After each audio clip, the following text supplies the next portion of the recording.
Hi, this is Earl Hall from The Earl Hall Show, and you're listening to GrokTALK. GrokTALk.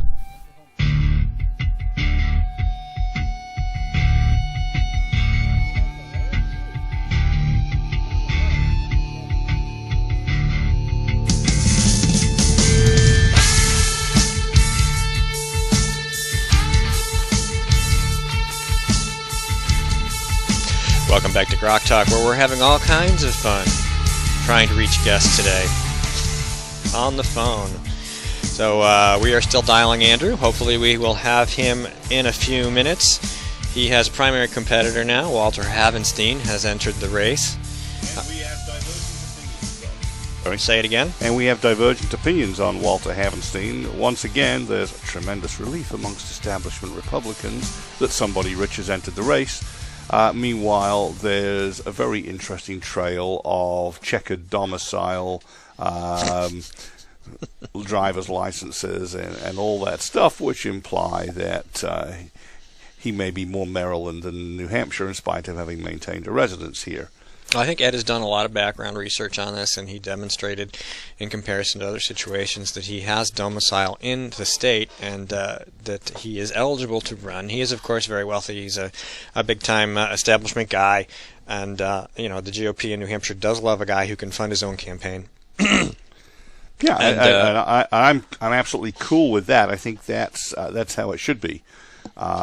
If you can't come up with the money or persuade other people to support you, then you shouldn't be in the game. If you're dependent on the party funding you, you're probably the wrong guy. Okay, Andrew we've left him a message. Apparently he's involved with somebody at the moment, and hopefully he'll call us back. But in the meantime, yes, we do have a two-man primary, because, it's good to have choices. I don't object to people entering the race either. I don't object to them using their own money or raising money. That's the whole point. Yeah. Money is part of political speech. We've talked about it at length. You can't separate them. It's impossible for anybody to hear your message if you don't have the money to make sure that they can. Therefore, any objections to money in politics are, of course, violations of people's rights to free speech. And, of course, the Supreme Court came out with a ruling recently about individual contributions, or contributions from people to individual candidates, on the limitations of how many people they could donate to and the total sum and all that. And that of course, is a step in the right direction. You have to say the Democrats always object to anything like this, and it's because they have had a money advantage with the unions for so long that anything that comes up that presents a challenge to their advantage, they're going to oppose. Exactly. And let's go back to the founding period. The way they got the public wound up, got them involved in an issue, was pamphleteering. And back then, paper and printing were, relative to incomes, a lot more expensive. It took money to get your word out. Those pamphlets were not free. Somebody had to print them. Even if the printer donated his time and ink, he still had to buy the paper and the ink. So no matter how you look at it, speech is money. The only way you get your speech in front of enough people is with money. And it's been that way since the founding, and they intended that free speech and the ability to freely replicate and deliver that speech should not be infringed. Oh, hang on, I got an email. Oh, no, never mind. Sorry. All right. Yep, absolutely. And one of the things that relates to that locally for New Hampshire listeners, of course, is the People's Pledge, which comes from Massachusetts. And Jean Shaheen has been harassing Scott Brown to sign this thing. Nobody else, just Scott Brown. Oh, that's not true. Oh, has she been harassing others? Annie Custer is now trying to use that, and Carol Shea Porter are now trying to use that against their possible Republican opponents. So they're basically all trying to say, we wish to constrain the money spent in our races. That's because they'll have local union money pumped from national unions into local unions and then into their campaigns, so it will appear to be local money. They get all their money from outside the state. Everybody does. It's not going to... The Shaheen-Brown race, they're going to spend $30-40 million on that race. Shaheen has spent about $3 million, I think, total, maybe $4 million in the last two races, all combined.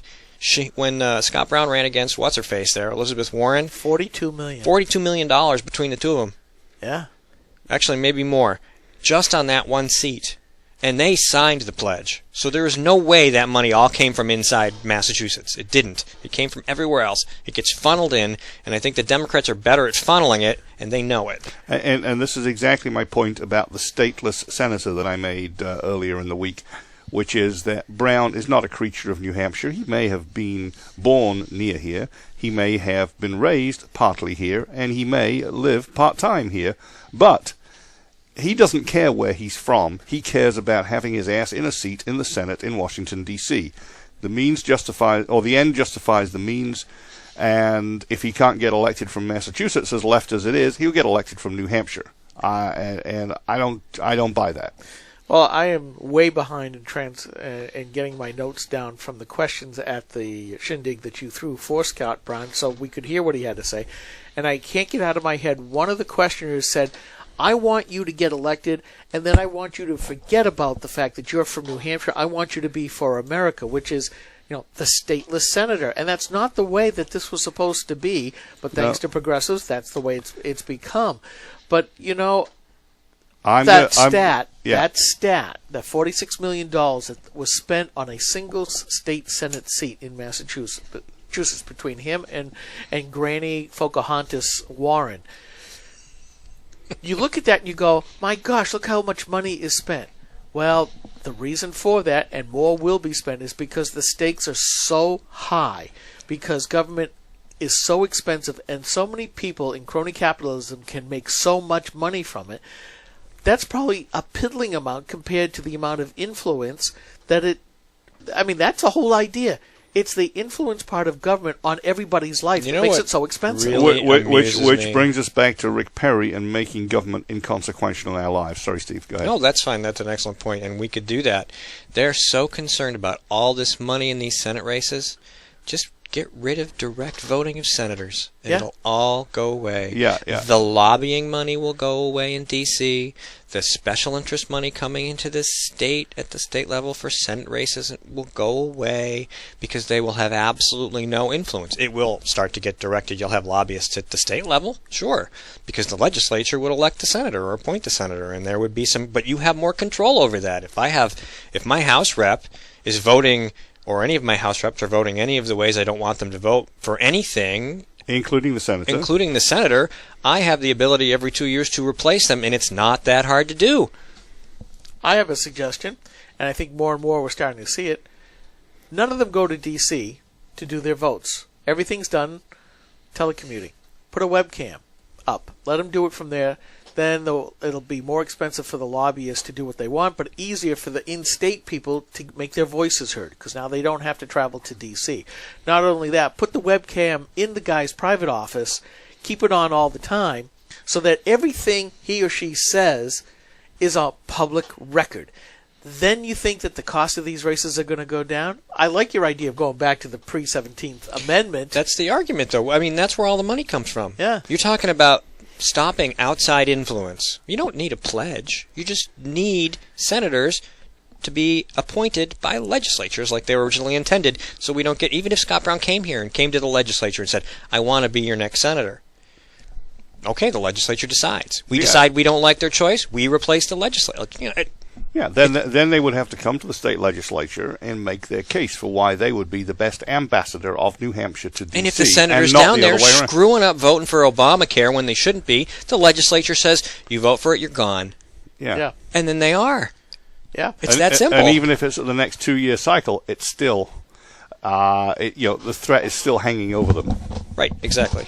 Okay. So, anyway, Skip's going to try that number one more time. All right, that's good. So anyway, the other thing I was going to talk about, they'll be talking about the big oil thing. Yes. They like to talk about big oil, and they always like to talk about big oil. And I want to warn our readers of one thing: if you did events in 2008, you'll remember something. You'll remember the little gas pump that followed John E. Sununu around everywhere, saying that he was in bed with big oil. He wasn't, and he's actually a pretty good environmentalist. Indeed, today we'd call him a warmist. But he was a good guy. He's an engineer. He was mostly conservative, and he's a hell of a lot better than Shaheen's ever been. And yet they managed to push him out in a wave year for Democrats. And one of the things they used against him was big oil, and it was wrong then, and it'll be wrong this time. So we can say some bad things about Scott Brown, but big oil ain't one of them. Well, and folks, don't you believe it? Big oil is actually, I was going to say, a good thing, because what the problem with big oil is that the Democrats say that Republicans are bad for letting them keep the money that they earned. Basically, it's about tax breaks, right? Yeah. Tax breaks for big oil. So what you're saying is it's bad to let somebody who legally earns a living to keep more of what they earn. So you're pro-tax. We already know that, right? The other side is Jeanne Shaheen, who is taking money from taxpayers and giving it to green lobbyists who then throw it down a hole. Right. So you have a choice. You have the big oil side where we let big oil invest their own money in jobs, infrastructure, higher taxes they'll pay on all of that and growth, or you don't get any of that and you take money out of the system from taxpayers and throw it down a hole. Those are your choices. He's on. He's late. He has to suffer. Yeah. Okay. And welcome, Andrew. Yes. And Andrew's with us now. Hi, Andrew. How are you? I'm very well. Thank you guys for having me on. Okay, we're letting you out of the gulag. You can come on the show. I appreciate that. So, Andrew, how goes the battle? How are you doing for getting press? And I'll be frank, we're not hearing enough about you down in the southern part of the state. I know we had you at our place.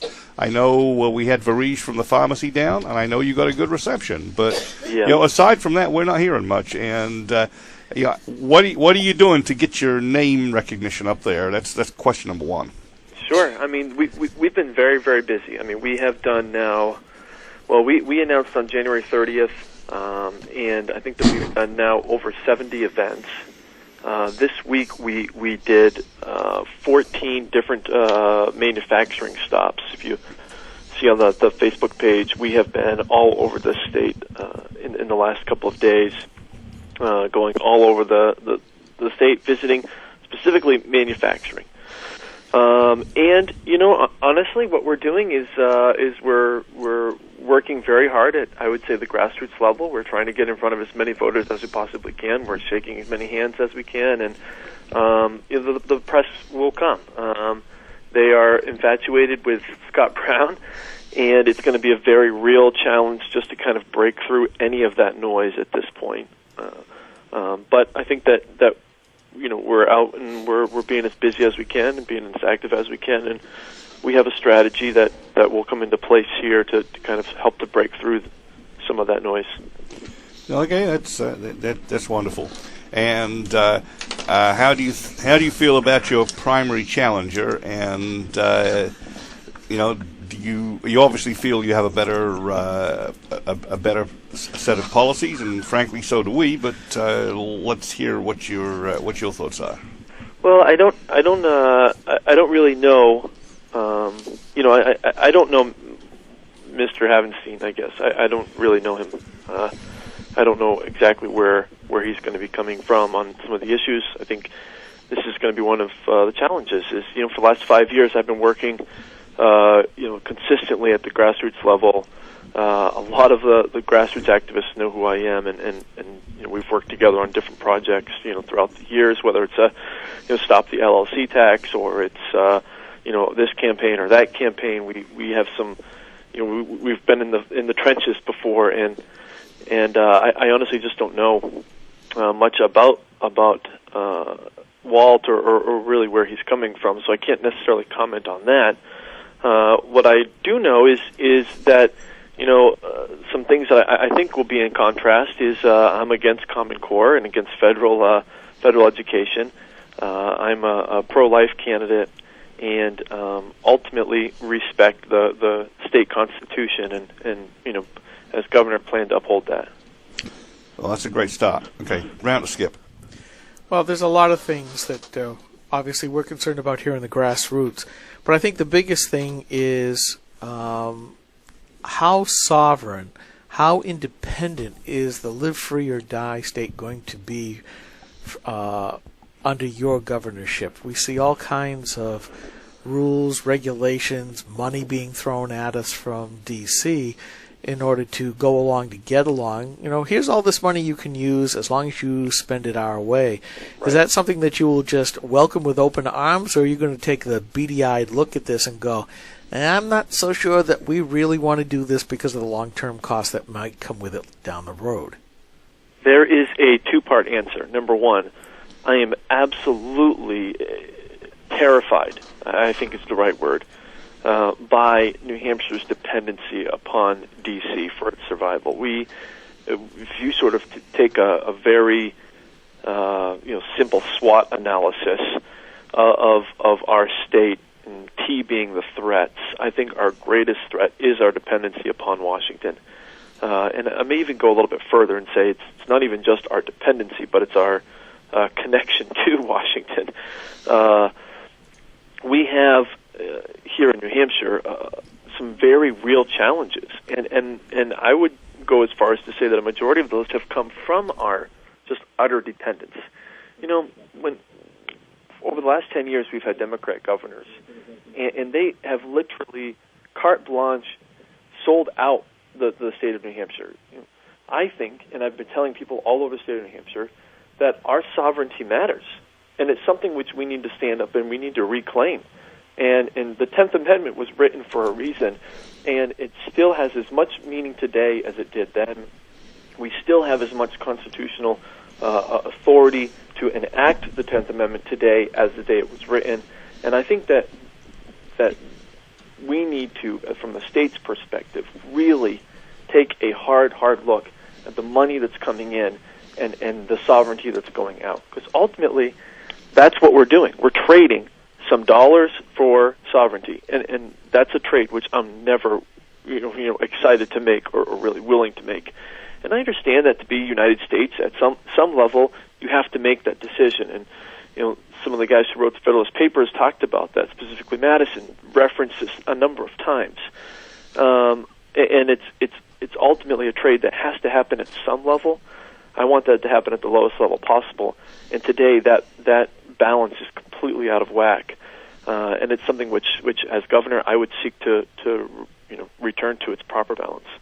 Andrew, we're going to take the 60-second break, and we'll be right back. Stay on the line, please. Senator Jean Shaheen said, if you like your current health plan, you can keep it. That's not true, Senator. 22,000 New Hampshire citizens have been kicked off their insurance plans. Hospitals in Rochester, Concord, and Portsmouth, they aren't allowed to provide care under the exchange. Senator, you were wrong in your comments. You should apologize for your misleading remarks. I'm calling Senator Shaheen at 750-3004 and telling her I want my doctor back. You should too. Paid for by saberpac.org, not authorized by any candidate or candidate committee.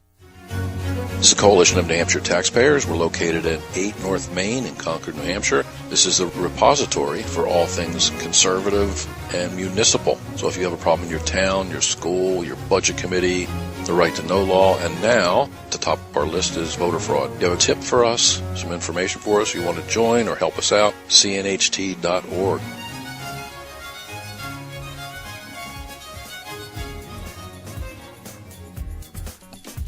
All right, we're back with Andrew Hemingway. Mike was wagging his finger because he's got a question for Andrew. Go ahead. No, I think it went, but don't worry. Keep going, Andrew. He lost your question? Derailed his train of thought? That'll be back. Okay. Those squirrels. So anyway, I was looking up your manufacturing tour. You seem to have been pretty much all over. How's that going? And you getting a good reception? I got to tell you, after I sold my first technology company, and I was sort of in the middle of my second one, I really wanted. I've always been fascinated by manufacturing. I've always been interested in it, and I really wanted to understand more about it. And so, my wife and I came up with sort of an idea, which was for me to go to work for a manufacturing company. I didn't know how to do that. I didn't know what skills I had, but ultimately, I found a company in Manchester that repaired high-speed spindles used in CNC machines, 5-axis machines, things like that.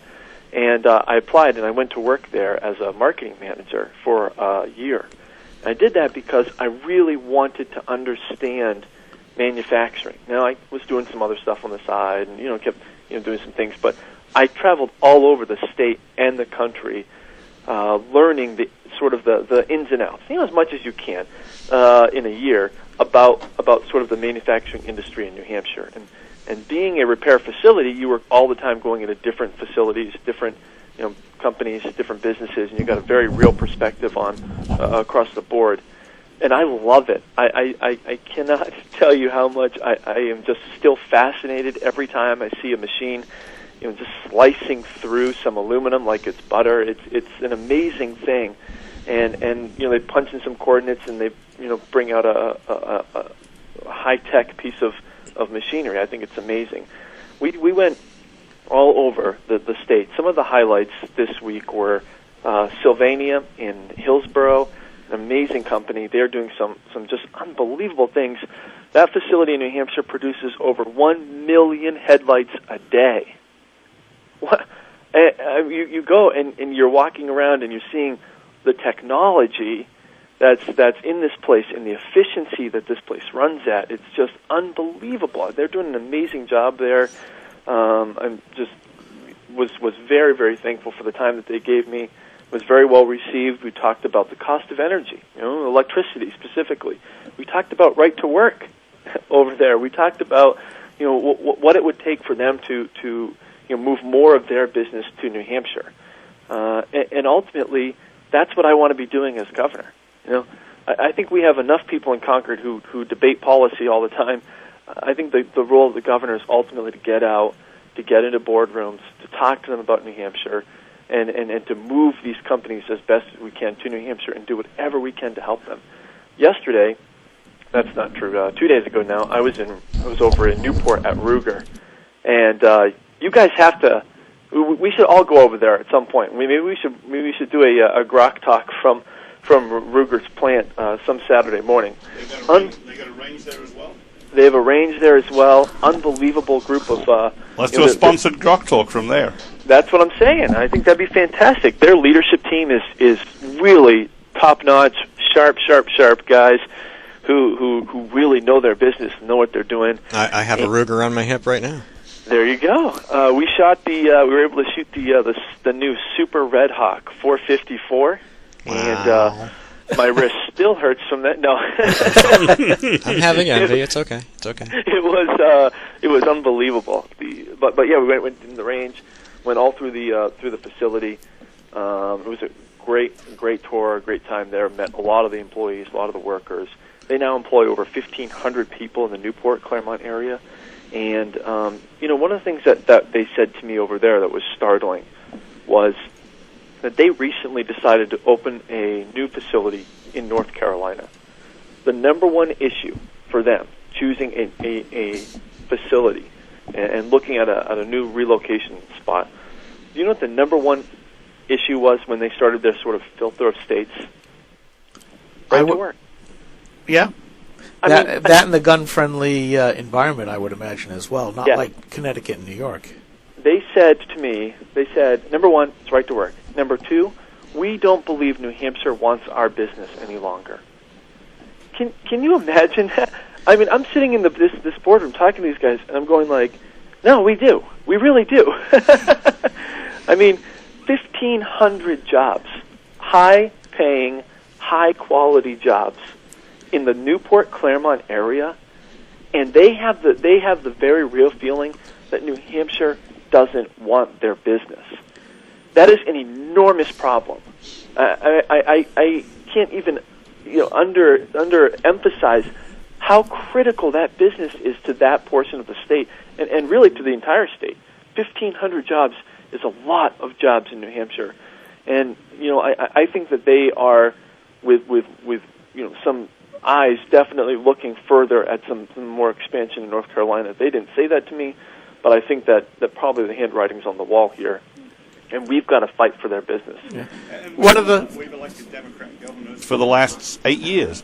So 8 years of Democrat governors, we're not sending them the right message. Why are we voting for these folks just because they're nice and they do all sorts of damage to the state economy? Well, ultimately, I think we have to say that there's more to the job of governor than showing up at natural disasters, and really we've had 10 years now, and we've been shirking our responsibility, I think, from the state's perspective, and our governors have for sure, that they have not been proactively going out, trying to get business, bringing them to the state, making the changes in the state that would make businesses want to move here, that would make businesses who are here want to grow and expand. And that's our job. I mean, our job and part of our campaign is to get out and to make sure people understand that, there's a better way of doing this, and look at the benefits that could be reaped if we were proactive in moving businesses here. Oh, go ahead, Skip. If it's a short question. No, it's not. It's not a short question. No, okay. It requires a long answer. Oh, okay. Well, we have about 2 minutes left. Andrew, what would you like to fill that 2 minutes with? It's yours. Well, I can give you I can give you a quick answer, Skip, if you want. What's the question? I deal in manufacturing software and have for the last 15 years. It's already 20 too long. Everybody, all of my customers talk about all the regulations that are being rained down upon them, both at the state level, the local level, and the national level. As governor, what can you do, not just about the state stuff, but about the federal stuff? And it kind of ties back to your answer on the 10th Amendment as well. Yeah. Because it's making it horrible. I would never want to start a company up nowadays. Right. It's too expensive. Well, it's too expensive, and honestly, it's very, very, very difficult with all the regulation to actually turn a profit, which is why you would start a business. I mean, we've gotten the message now that profit is evil, when in reality, profit equals sustainability. The only way businesses sustain themselves and grow is through profit. Regulation hurts profit, and we have reached a point where the amount of regulation is out of whack. What we can do about that, we can proactively nullify harmful federal regulation that comes to the state of New Hampshire. I'm going to be using the word nullify a lot, and once elected, I'm going to be rallying the troops in the legislature and hoping and pushing and doing everything we can to nullify as much of the federal healthcare mandates that we can, as far as the EPA mandates that we can, everything we can. We're going to push back against Washington using our constitutional rights. All right, we're out of time. Can you give me some contact information for your campaign, please? My website is andrewhemingway.com. My Twitter handle is Andrew Hemingway, and my Facebook is Hemingway4Gov. Andrew, thank you so much for taking some time to talk to us at GrokTALK. Sorry we weren't able to get to you at the beginning of the segment, but we'll have you on again. Awesome, guys. Thank you so much. All right. Have a great Saturday. You too. Have a great weekend. All right, that is this week's program. Thanks again to Andrew Hemingway, Tony DeMott, and Leighton Stewart for spending some time with us. We'll be back next week with another full panel of candidates, including Senator Bob Smith and others. And my name is Steve McDonald. I'm here with Skip Murphy and Mike Rogers, and we'll be back next week with more GrokTALK.